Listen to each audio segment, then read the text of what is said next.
কলকাতা হাইকোর্টের একটা আইনজীবীর কোট এবং গাউন খুলিয়ে শেরিফের হাতে সঁপে দেওয়া নিয়ে বিচারপতি অভিজিৎ গাঙ্গুলির এজলাস বয়কট করার ডাক দিয়েছিল বার অ্যাসোসিয়েশনের একাংশ।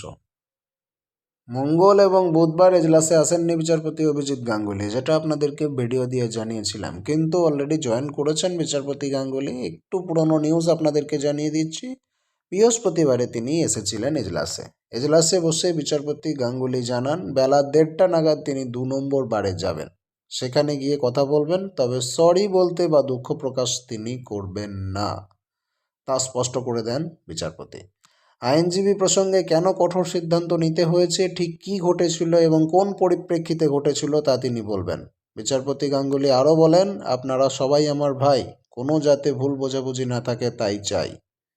বিচারপতির 17 নম্বর এজলাসের বৃহস্পতিবার অন্যান্য দিনের মতোই কাজ শুরু হয়েছিল। 11:30টা নাগাদ এজলাসে আসেন বিচারপতি স্বয়ং। এদিন বিচারপতি এজলাসে উপস্থিত হলেই কিছু আইনজীবী মামলা লড়ার জন্য হাজির হন, কিন্তু বেশিরভাগ মামলার ক্ষেত্রে অনুপস্থিত ছিল আইনজীবীরা। এই দৃশ্য নজিরবিহীন বলেই মনে করছেন অভিজ্ঞ আইনজীবীদের একটা অংশ। যারা অভিজ্ঞ তাদের মতামত, এটা একেবারে নজিরবিহীন ঘটনা। তাদের কথায় বিচারপতি গাঙ্গুলির এজলাসে একাধিক মামলার শুনানি হয়, মামলার সঙ্গে যুক্ত অনেকেই উপস্থিত থাকেন। এদিনও দৃশ্যটা কিছুটা এরকম ছিল, কিন্তু আইনজীবীদের একাংশ উপস্থিত ছিলেন না।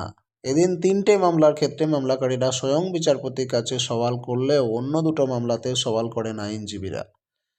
কোনো একটা পক্ষের আইনজীবীর বক্তব্য শুনে নির্দেশ না দেওয়ার কথা স্পষ্ট করে দেন বিচারপতি অভিজিৎ গাঙ্গুলি। আমি যাব বারের কাছে, কিন্তু সরি বলতে আমি পারবো না। কোন পরিপ্রেক্ষিতে, কোন ঘটনায়, কোন প্রসঙ্গে এরকম আমাকে নির্দেশ দিতে হয়েছিল সেটা সবাই জানে, সুতরাং সরি আমি বলতে পারবো না। দর্শক, এই যে বিচারপতির অবস্থান, এখন অবশ্য এটা মিটমাট হয়ে গেছে। বিচারপতির এজলাসে সমস্ত আইনজীবীরা আসছেন, কাজকর্ম চলছে।